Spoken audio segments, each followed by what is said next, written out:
acha que é possível curar um trauma psicológico? Primeiro, vamos entender o que é trauma de uma forma muito resumida.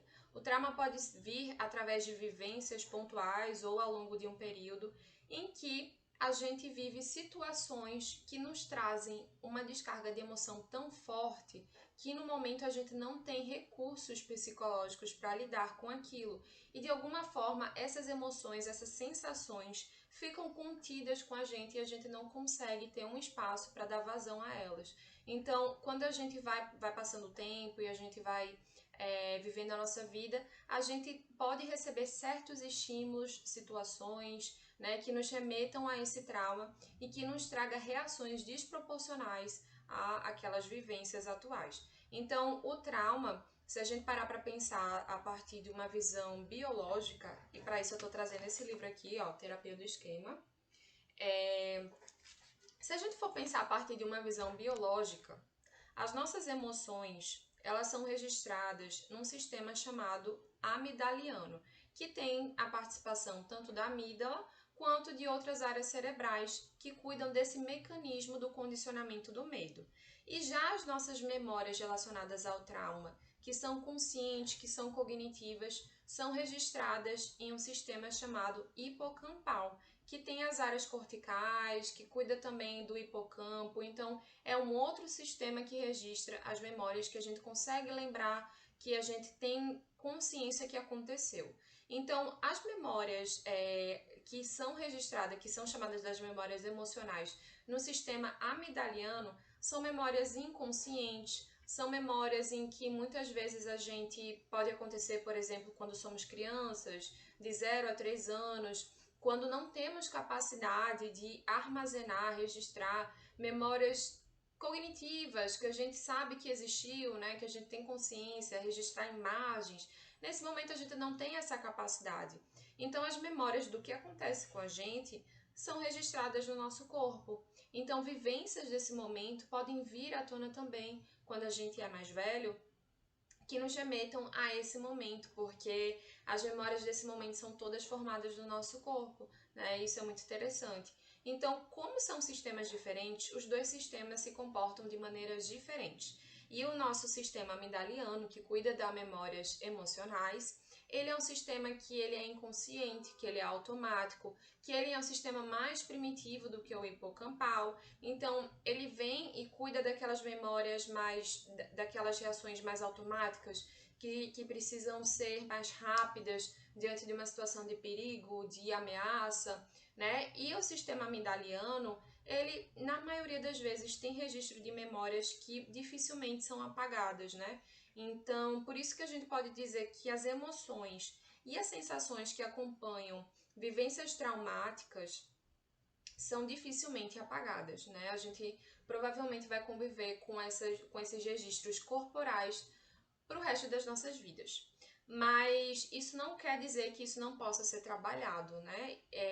A partir do momento, e aí eu tô falando do processo psicoterapêutico, a partir do momento que a gente começa a trabalhar para se aproximar de si mesmo, começar a perceber, se auto-observar quais são as sensações que surgem em determinados momentos. O que eu sinto? Será que eu sinto um frio na barriga, um calafrio, um enjoo, né? Uma sensação de tontura, né? Será que eu me descontrolo? E a gente vai começando a entender quais emoções, né? Como é que esse corpo foi atravessado?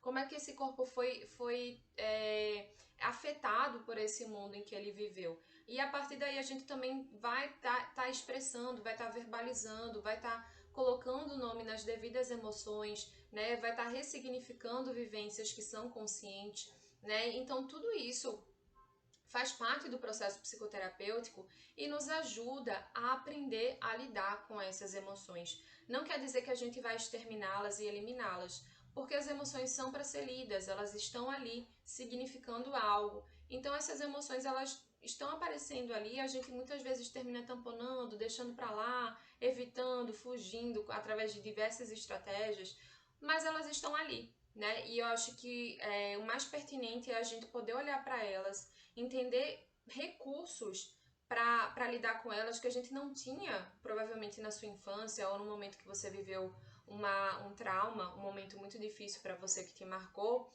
E agora é a gente conseguir entender que existe possibilidade, que existe solução, que existem outros recursos que naquele momento não tinha. Então, acho que se a gente pudesse responder a pergunta, né, que eu acho que é uma pergunta que não dá para responder sim, não, simplesmente, né, até porque talvez você já tenha escutado que a palavra preferida do psicólogo é depende, porque a gente trabalha com seres humanos são complexos e nada previsíveis e nada exatos, mas se a gente pudesse responder isso seria, bom, talvez a gente tenha vários lugares antigos, né, que a gente possa visitar o tempo todo, né, vários padrões de comportamento, vários padrões de pensamento, em que a gente vai visitar várias vezes na nossa vida e provavelmente eles não vão deixar de existir. Mas que coisa boa que existe a possibilidade da gente criar novos padrões, né, novos, nem diria padrões, mas novas possibilidades de como se comportar, de como pensar, como agir. Isso nos traz uma sensação de liberdade que não tem preço, né? E também nos traz inúmeras oportunidades diante da vida, né? De lidar com a vida.